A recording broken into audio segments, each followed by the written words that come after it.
যখন ছিল না ফেসবুক, ছিল না ইউটিউব কিংবা স্মার্টফোন, কেমন ছিল সেই সবের দিনগুলো? ৯০ দশকে যাদের জন্ম তারা যেমন অ্যানালগ যুগের শেষ প্রজন্ম, তেমনই ডিজিটাল যুগের উত্তরণের সাক্ষী। কেমন ছিল ৯০ দশকের শৈশব? ১ টাকাকে ৪ ভাগ করলে হতো ২৫ পয়সা, যাকে আমরা বলতাম ৪ আনা। আর এই ৪ আনায় পাওয়া যেত নাবিস্কো লজেন্স। রং বেরঙের কাগজে মোড়ানো এই লজেন্সই ছিল সে যুগের শিশুদের আনন্দের খোরাক। শুধু লজেন্স নয়, পাওয়া যেত লম্বা এক ধরনের চুইংগাম। বেশ কিছুক্ষণ চাবালে ম্যাজিকের মতো সাদা চুইংগাম হয়ে যেত গোলাপি। এছাড়াও ভাঙা প্লাস্টিক, ভাঙা বোতল ও লোহলঙ্ক দিয়ে পাওয়া যেত হাওয়াই মিঠাই বা কটকটি। চকলেটের পর ছিল খেলনা। তখন খেলার জন্য আধুনিক কিংবা নামি দামি খেলনা ছিল না। বৈশাখী মেলায় কিংবা ঈদে ছেলেদের প্রথম পছন্দ ছিল টিনের পিস্তল, আর মেয়েদের ছিল মাটির হাঁড়ি পাতিল। আর কারো কাছে যদি ইউ থাকতো তাহলে তো আর কথাই নেই। প্লাস্টিকের স্টোর বা ফাঁকা লাগানো এক প্রকার হেলিকপ্টার পাওয়া যেত।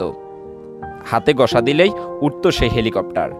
পাবজি, ফ্রি ফায়ার ছিল না সে সময়। আমাদের কাছে ছিল ভিডিও গেম, মানে brick game.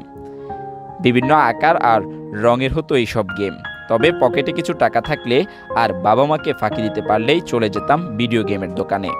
Mostafa, fine ENT ৭ বা মারি ১ টাকার কয়েনেই বাজিমাত। তখন ছিল না অনলাইন র্যাঙ্কিং। এক কয়েনে মোস্তফার ডাবল র্যাঙ্ক মারতে পারলেই এলাকায় হইচই শুরু হয়ে যেত।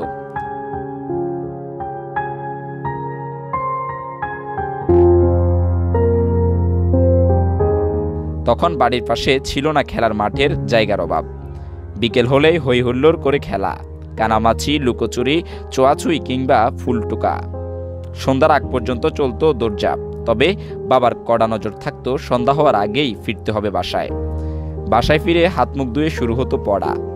পড়ার সময় মনে শুধু একটা জিনিসই চলতো, কখন হবে লোডশেডিং।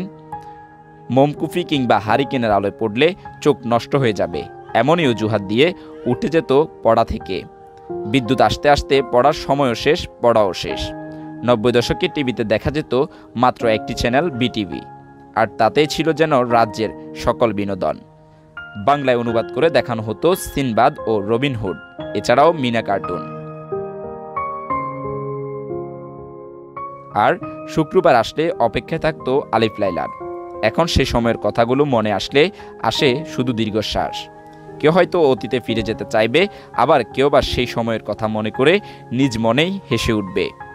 তবে ৯০ দশকের জন্ম নেওয়া সকল শিশুরাই প্রকৃত অর্থে উপভোগ করেছে নিজেদের শৈশব।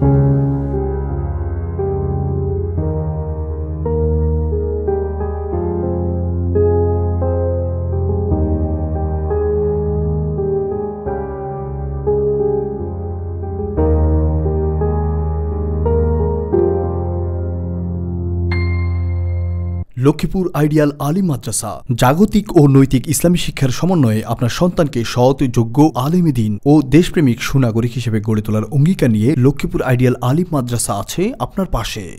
এখানে প্লে থেকে আলিম পর্যন্ত সাধারণ বিভাগ, বিজ্ঞান বিভাগ, হিফজুল কোরআন ও গার্লস শাখায় ভর্তি চলছে। এখানে রয়েছে উন্নত যোগাযোগ ব্যবস্থা এবং রুচিশীল ও শিক্ষাবান্ধব পরিবেশ। আবাসিক, অনাবাসিক ডে কেয়ার ব্যবস্থা। লক্ষ্মীপুর আইডিয়াল আলিম মাদ্রাসা, কোর্ট বিল্ডিং সংলগ্ন, জুমুল স্টেশন, সদর, লক্ষ্মীপুর। নোয়াখালী টিভি, বৃহত্তর নোয়াখালীর প্রতিচ্ছবি।